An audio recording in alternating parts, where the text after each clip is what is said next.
Last night on Youngstown's north side, Congregation Rodef Shalom celebrated its 150th anniversary.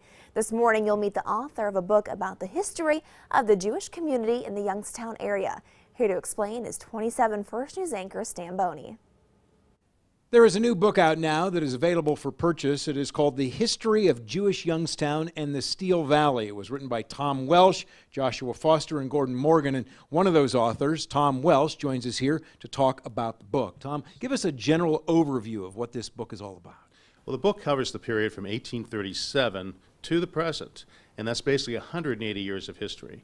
And the book actually is being released to coincide with the 150th anniversary of Rodef Shalom.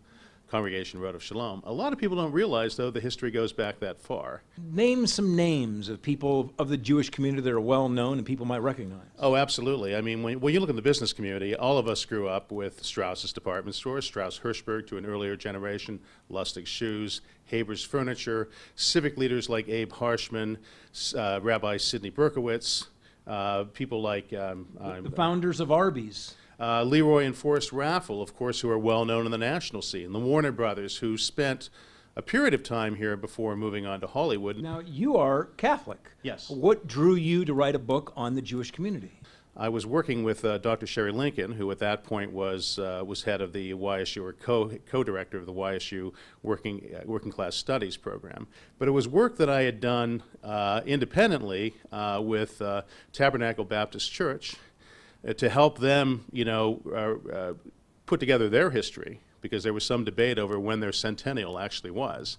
That led Sherry to say, hey, if he could write empathetically about an African-American community as a white guy, then as a Gentile, perhaps he can do justice to this topic. It was a well-known, a highly visible community, despite its relatively small size.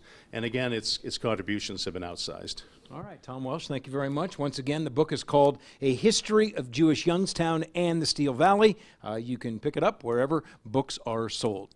Stan Boney, WKBN, 27 First News.